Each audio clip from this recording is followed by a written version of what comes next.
Welcome to Stuff You Missed in History Class, a production of iHeartRadio.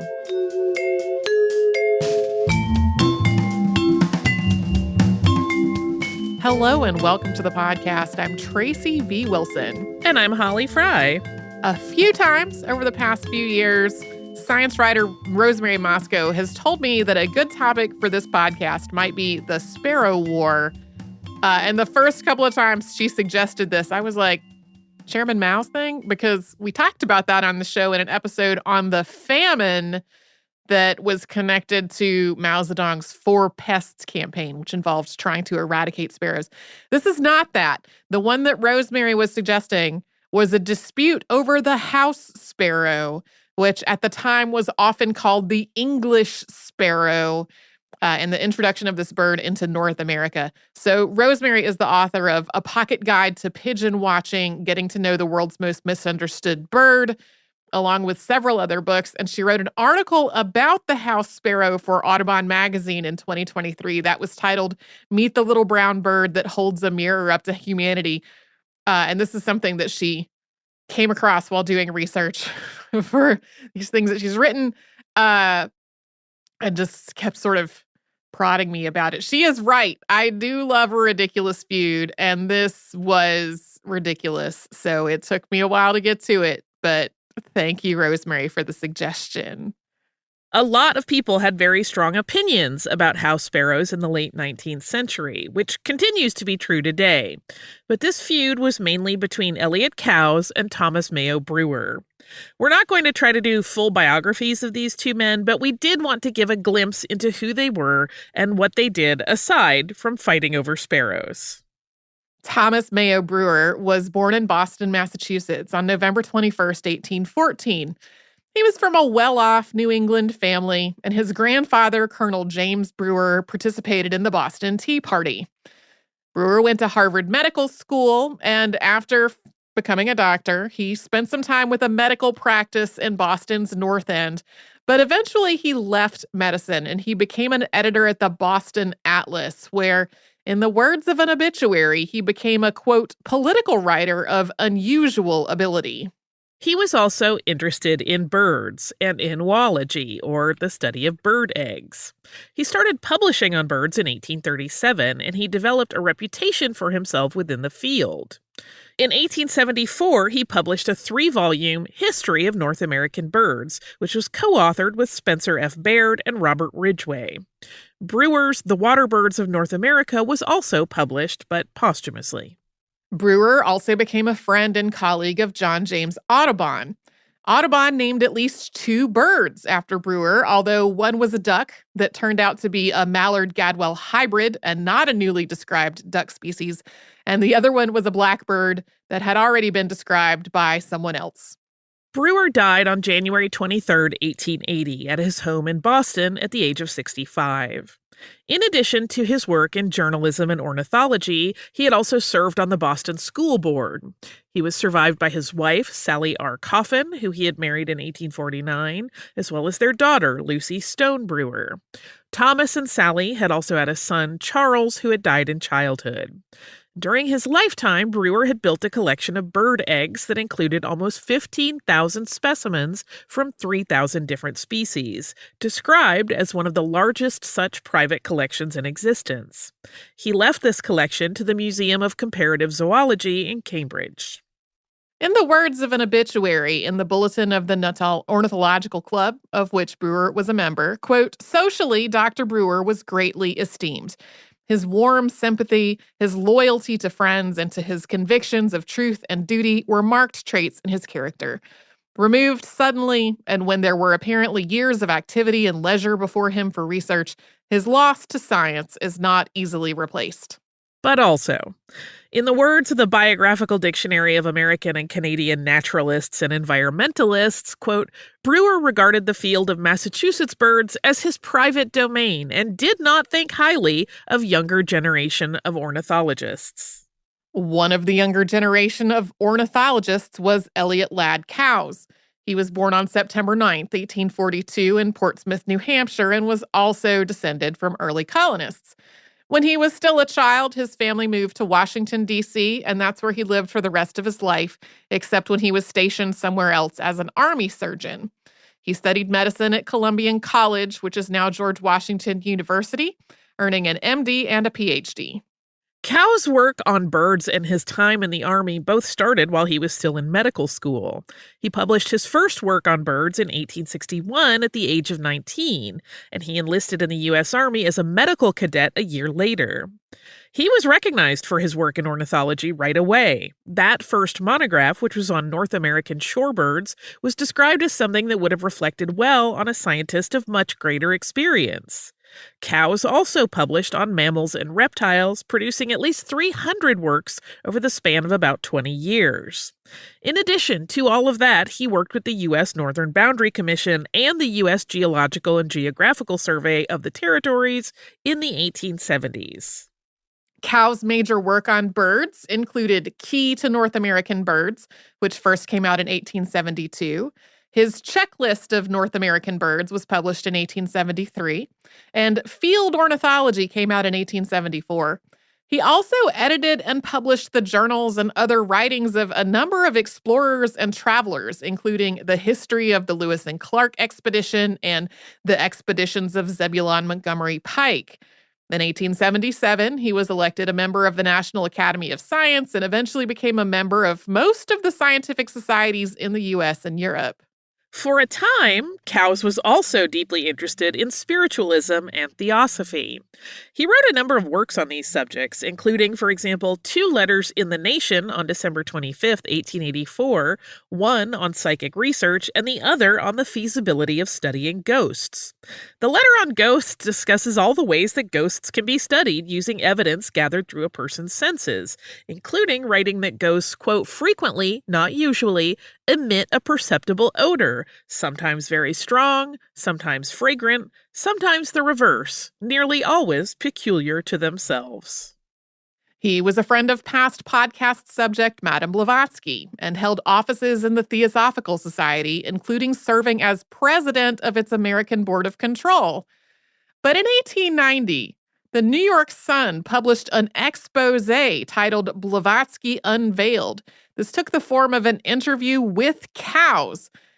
I don't know what caused his sudden about-face here, but afterward, he was expelled from the society. Blavatsky filed suit against him and against the Sun, but then she died in 1891.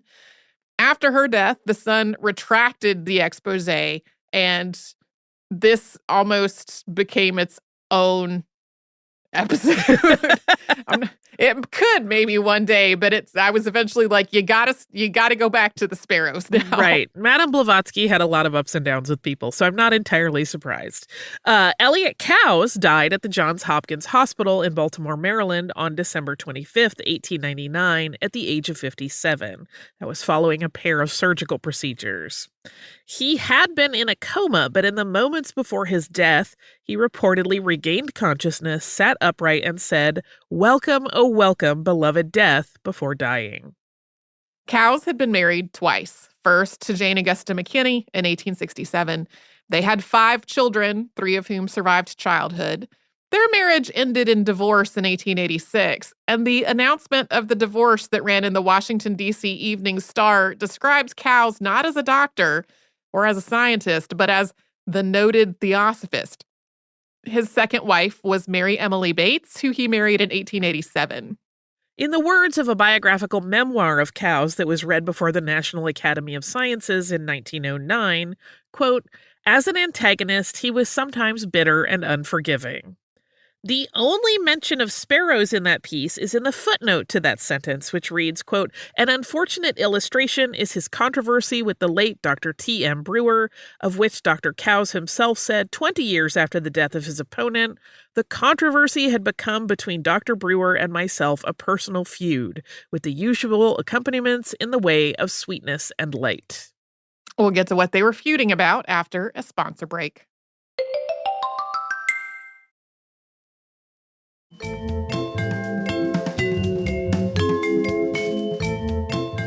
In the 1850s, caterpillars were a problem in the eastern United States.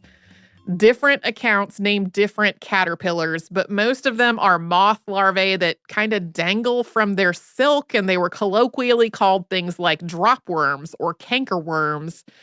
Rosemary Moscow's article on the house sparrow cites an inchworm called the elm spanworm. Other sources cite linden moth larvae, which are also inchworms.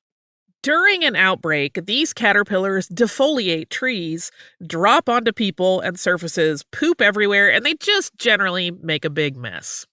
Most of the time, the damage from a caterpillar outbreak is unsightly, but healthy trees can typically survive a year or two of caterpillar defoliation. Usually, trees only die if there's also something else going on, like a drought or a disease, or if the caterpillars defoliate the same tree year after year after year. Caterpillar outbreaks are usually cyclical. Typically, they eventually end on their own, but people often want to try to do something about them. And one proposed solution for the caterpillar problem in the mid-19th century was to import house sparrows, or Passer domesticus, from Europe. These are small, stocky birds in shades of buff, brown, gray, and black, with the males more brightly colored than the females. They're native to a lot of Europe and Asia, as well as northern Africa. So, to today's ear, introducing a non-native bird species with the hope of controlling caterpillars with them probably sounds like an obviously bad idea. This is Homer Simpson logic. We have talked on the show before about what happened when people tried to use kudzu, which is native to East Asia, for erosion control in the United States, and what happened when colonists brought rabbits from Europe to Australia because they wanted Australia to feel more like Britain. Kudzu was later nicknamed the vine that ate the South, and we discussed those rabbits in an episode about an attempt to fence off an entire portion of Australia just to contain them. There are actually 3 fences because the rabbits kept getting ahead of the fence builders. But this sparrow importation idea was happening alongside the acclimatization movement, which developed primarily in the UK and France in the 1830s and 40s. This movement was connected to colonialism, and it was focused on introducing non-native species and acclimatizing them to their new homes, as well as reshaping the world through the introduction of these plants and animals. This was more intentional and systemic than most earlier efforts to try to introduce non-native plants and animals to other parts of the world. So things like the introduction of food crops from the Americas to Europe and vice versa, starting in the late 15th century. There were more than 50 acclimatization societies around the world by 1900, and while the ones in the United States were established after the sparrows had already been introduced, the acclimatization movement was like part of the context for their introduction. This was all connected to how people were thinking about what it was okay to do with non-native plants and animals. The first attempts to introduce house sparrows into North America were not successful. One of the earliest was in 1850 when the Brooklyn Institute in New York got 8 pairs of sparrows from England and kept them in cages over the winter. The birds did not thrive when they were released in the spring, but the birds fared a bit better in a second attempt 2 years later. The first really successful effort was likely in Portland, Maine in 1854. Soon, other cities were discussing whether they should import house sparrows as well.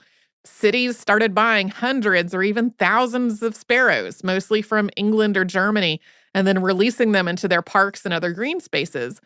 A number of articles written more recently about the Sparrow War also describe immigrants to the United States as wanting to have familiar birds around. It kind of conjures up images of like people getting onto a steamship with a pair of birds in a cage. Really, though, the biggest releases of sparrows in the United States seem to have been carried out by cities or civic organizations, not people coming to the U.S. with a couple of familiar birds. And at first, there was a lot of enthusiasm around the idea that the sparrows might save everyone from all those pesky caterpillars. For example, in 1859, William Cullen Bryant wrote a poem called The Old World Sparrow, which began, "We hear the note of a stranger bird that ne'er till now in our land was heard. A winged settler has taken his place with Teutons and men of Celtic race. He has followed their path to our hemisphere. The old world sparrow at last is here." The insects legion that sting our fruit and strip the leaves from the growing shoot, a swarming, skulking, ravenous tribe, which Harris and Flint so well describe, but cannot destroy, may quail with fear, for the old world sparrow, their bane, is here. If you're thinking, something about this poem feels a little racist to me, we're going to get to that later. And not everybody thought this was a great idea, especially as the number of sparrows started to grow and people realized that they were not only not magically ridding North America of unwanted caterpillars, but were also eating grain and other food crops. In April of 1867, Charles Pickering spoke before the Boston Society of Natural History, describing the introduction of the European house sparrow as threatening a great evil. According to the Society proceedings, he cited proofs from, quote, standard authors that showed that the bird had been, quote, the acknowledged enemy of mankind for more than 5,000 years. In 1868, Thomas Mayo Brewer came to the house sparrow's defense in Atlantic Monthly, writing, quote, the sparrow is not all evil. That he does a great deal of good is now universally admitted. The good already accomplished by the few of his race domiciled among us is indisputable and of the first importance. Brewer did acknowledge that there were reports of the birds eating ripening grain, but he ended this piece with, quote, the house sparrow will ere long become one of our most common and familiar favorites. By 1872, Elliot Coues was voicing his doubts about the sparrows. On May 28th of that year, he wrote to zoologist and ornithologist J.A. Allen saying, quote, do you share my apprehension about that wretched ornithological bouleversement, Passer domesticus? I despise the sight of that bird in this country.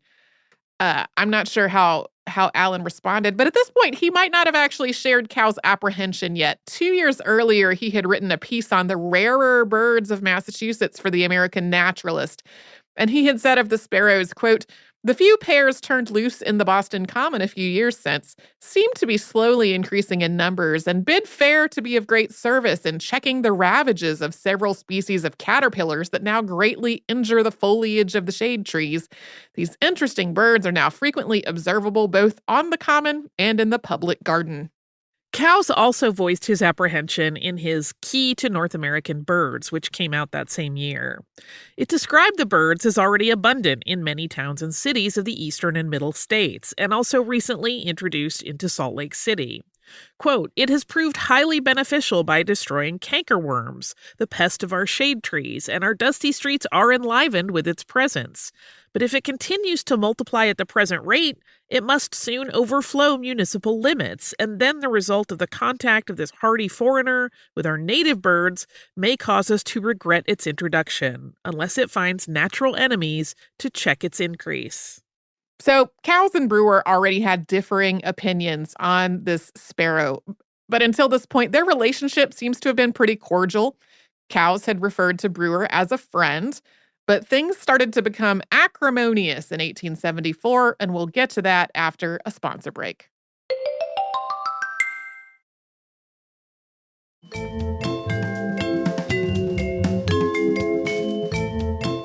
By the early 1870s, it had become clear that house sparrows were not going to save North America from caterpillars. They did eat caterpillars, but in some areas, that inchworm outbreak had ended and a new caterpillar outbreak had started, but these were fuzzy caterpillars that the sparrows apparently did not like to eat.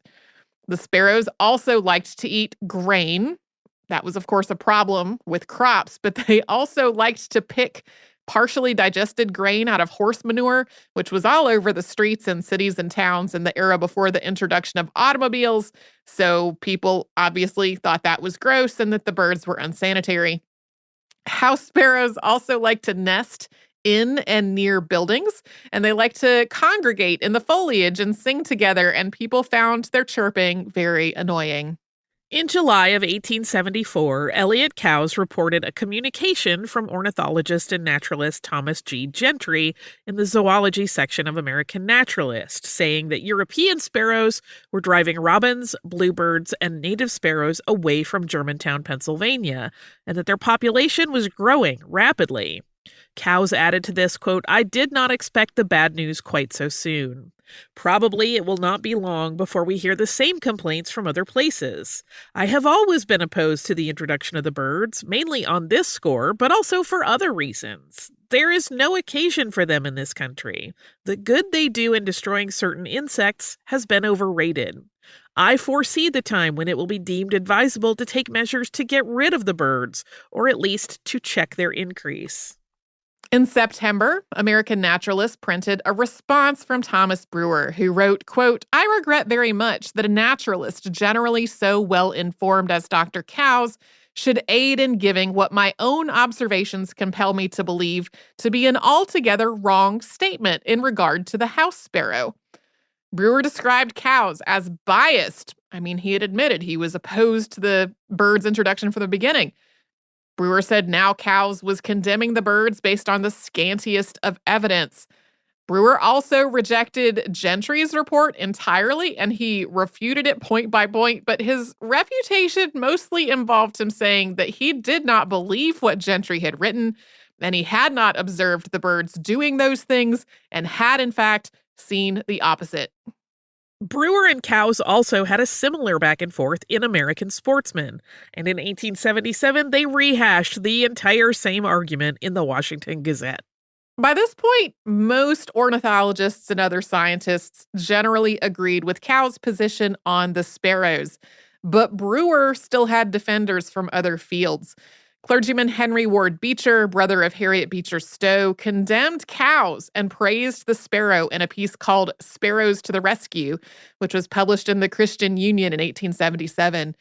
Beecher wrote of Coues, quote, "His name shall be known in the kingdom of birds as a public foe.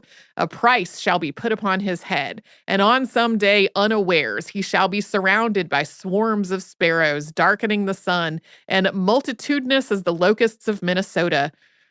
This piece then kind of becomes a reenactment of Alfred Hitchcock's The Birds, with the birds targeting Coues.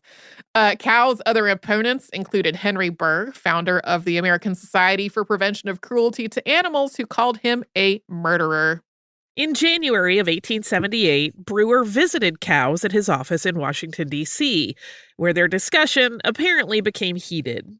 Coues said the Nuttall Ornithological Club, of which Brewer was a member, should investigate the impact of the house sparrow. And the club did, but Brewer did not attend the open meeting where the birds were discussed, and the club's other members were critical of the sparrows. A couple of incredibly insulting articles about the club then appeared in the Boston Evening Transcript and the Boston Journal. Coues accused Brewer of writing them. Brewer denied that. In the August 1878 issue of American Naturalist, there was an article by Elliot Coues called "The Ineligibility of the European House Sparrow in America." He began, quote, "It is very regrettable that the sparrow question, which has already become a matter of national moment, should have degenerated into such a miserable personal controversy between the sentimentalists who misrepresent the facts and the ornithologists who understand them, that a prudent person, whatever his views, might refrain from having anything to do with it." After describing it as the conscientious discharge of his duty to lay out all the facts, Coues continued, quote, "I do not write for ornithologists, for so far as I am aware, there is not a scientific ornithologist in America, among those who have expressed any decided opinion, who are in favor of the wretched interlopers which we have so thoughtlessly introduced and played with and cuddled like a parcel of hysterical slate pencil-eating schoolgirls." He then went on to insult Brewer specifically, although without naming him. Quote, "I am in position to affirm that the sneers, the invectives, the ridicule and abuse, and the wild assertions of the leader or leaders of the pro-sparrow faction result from a frantic despair in the face of the facts which ornithologists coolly adduce." With that out of the way, he characterized the sparrow's defenders as, quote, "first, those who know nothing and care nothing particularly about them, except that they rather like the pert and brusque familiarity of the birds, a class composed chiefly of children, women, and old fogies. Secondly, those who are or were instrumental in getting the birds here and are interested, either in reputation or in pocket, to keep them here. Thirdly, quasi-ornithologists who have been misled into hasty expressions of opinion to which they feel bound to stick. Fourthly, the clackers of the last, who play a sort of Simon Says Up game.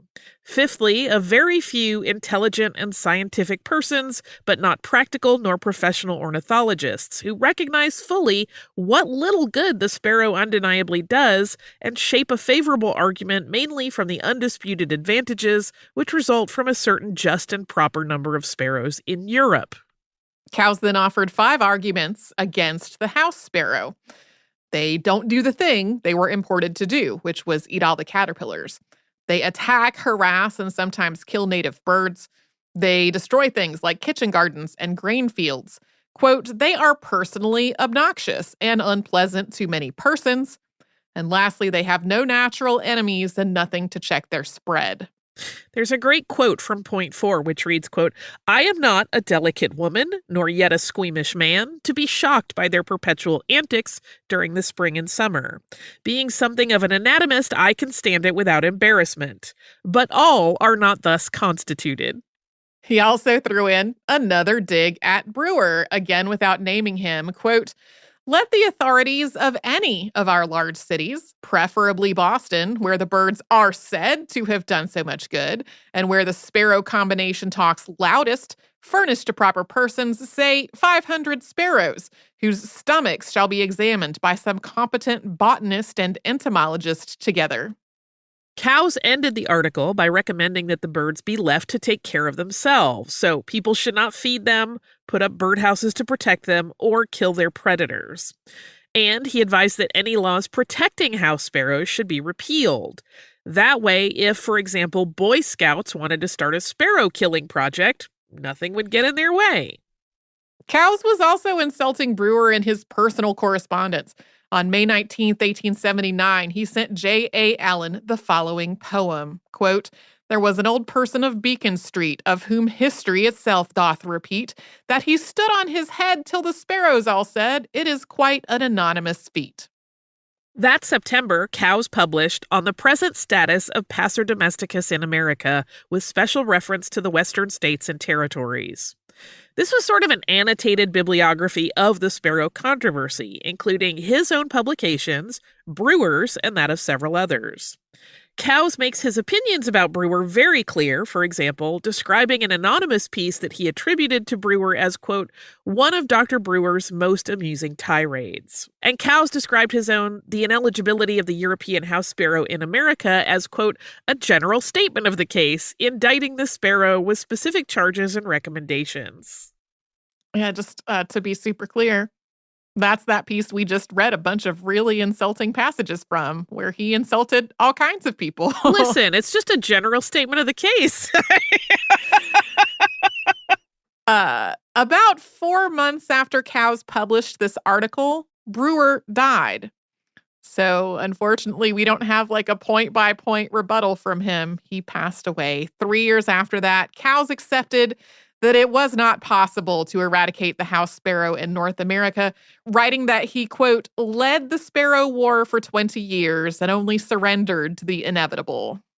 Coues did not stop criticizing Brewer, though. In 1889, the USDA Division of Economic Ornithology and Mammalogy issued its first bulletin, which was a 400-page report on what was then called the English sparrow. Coues didn't think the bulletin gave him enough credit, which apparently revived his animosity toward Brewer. In 1890, a new edition to his Key to North American Birds was published, which revised the description of the house sparrow to include, quote, well-informed persons denounced the bird without avail during the years when it might have been abated, but further protest is futile, for the sparrows have it all their own way and can afford to laugh at legislature, like rats, mice, cockroaches, and other parasites of the human race, which we have imported. In 1897, after becoming editor of an ornithology magazine called The Osprey, Coues wrote a regular feature called Dr. Coues's Column, and in one of those he called Brewer, quote, a narrow-minded, prejudiced, tactless person. When people criticized him as being in poor taste for writing that, he doubled down, saying, quote, "The harm he did was incalculable, and his name deserves to be stigmatized as long as there is a sparrow left in the United States to shriek, 'Brewer, Brewer, Brewer.'" Then Coues died 2 years later. When Brewer and Coues were writing about the qualities and behavior of house sparrows, both of them were mostly dealing in anecdotes. Neither of them had much data to back up the actual impact of these birds on North America. It was true that the sparrows didn't eat as many caterpillars as expected, and that they ate grain and other crops, and that they chirped a lot, and that they picked seeds out of manure. It was also true that they attacked and killed nesting birds, including bluebirds, and we know today that they can carry diseases such as West Nile virus and salmonella. But these same things are also true of other birds, including other birds that are native to North America. And when it comes to predation, so many other animals also prey on nesting birds. But the response to house sparrows became particularly hostile, and this was connected to how people talked about them. In the 19th century, people were describing house sparrows in much the same way that they were describing human immigrants to the United States. And this was a period of increasing nativism and xenophobia. Both house sparrows and human immigrants were described as dirty and lazy. They made too much noise. They had too many babies. They were going to take over the country, overwhelming the native bird population or the white population that hailed from the so-called right parts of Europe. This was not just a coincidental use of similar language. It was connected to how people saw these birds. For example, in 1897, Elliot Coues co-authored a book called Citizen Bird, which was about birds and nature, but also about values like citizenship. It used sparrows as an example of bad citizens, including the passage, quote, "They increased very fast and spread everywhere, quarreling with and driving out the good citizens who belonged to the regular birdland guilds, taking their homes and making themselves nuisances. The wise men protested against bringing these sparrows, but no one heeded their warning until it was too late. Now it is decided that these sparrows are bad citizens and criminals, so they are condemned by everyone." This use of language was also connected to the eugenics movement. So a while later, in 1930, for example, eugenicist and conservationist C.M. Gaiety equated immigration to the United States from Mexico with the, quote, "sparrow problem," describing the, quote, "songless immigrant" as displacing American birds that were, quote, "songsters, insect destroyers, weed seed eaters."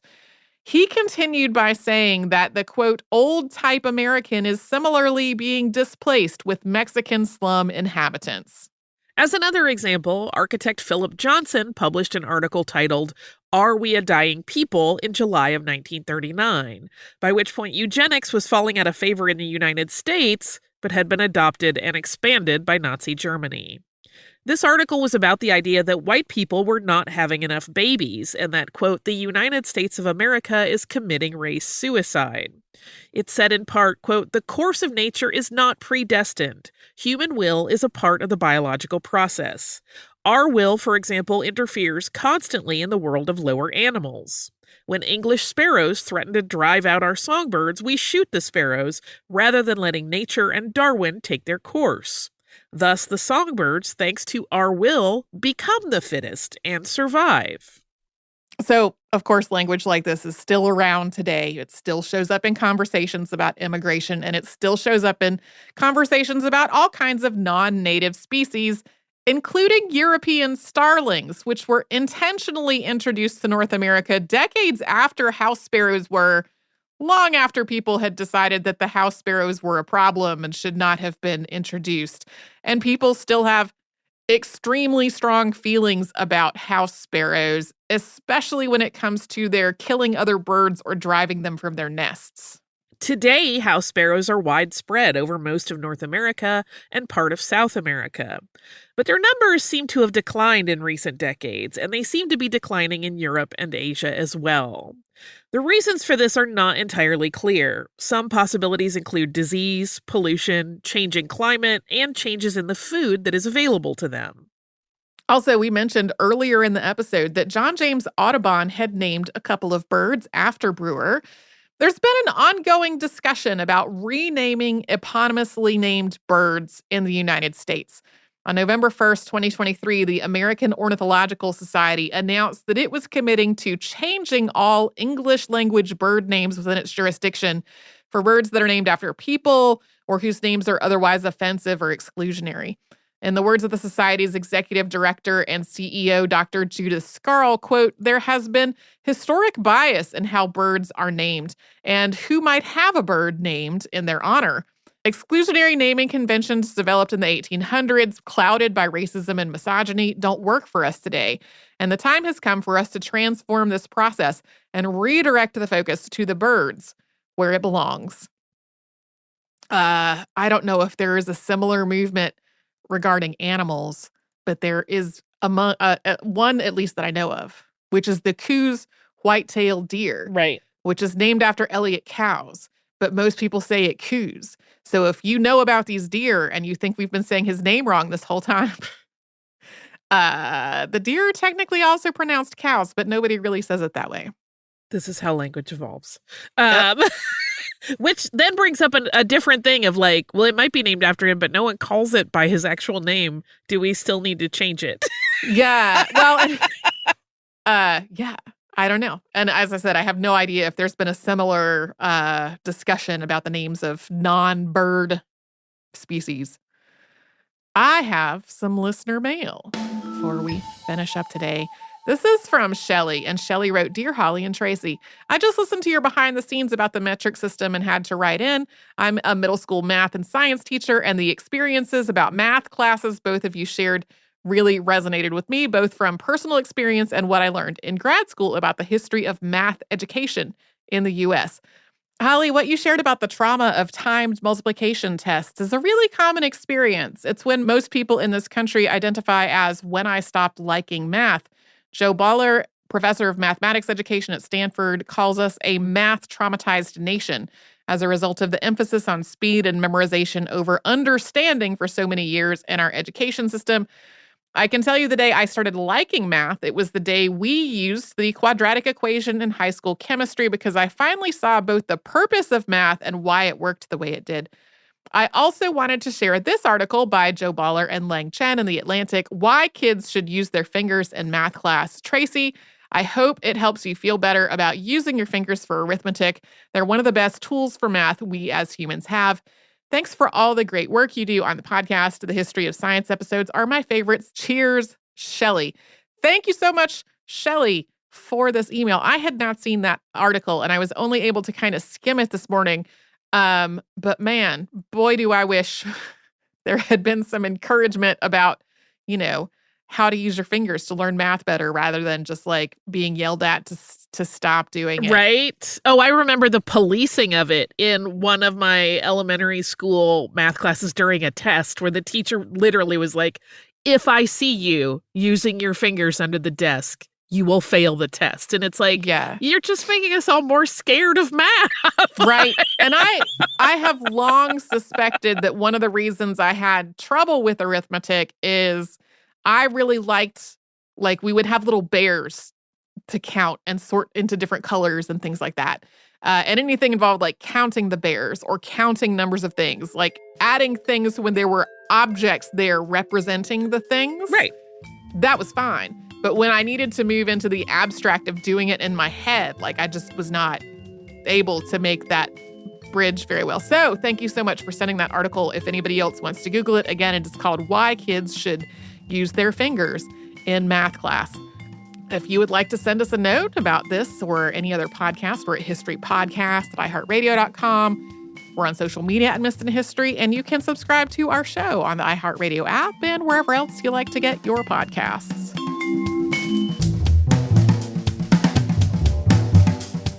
Stuff You Missed in History Class is a production of iHeartRadio. For more podcasts from iHeartRadio, visit the iHeartRadio app, Apple Podcasts, or wherever you listen to your favorite shows.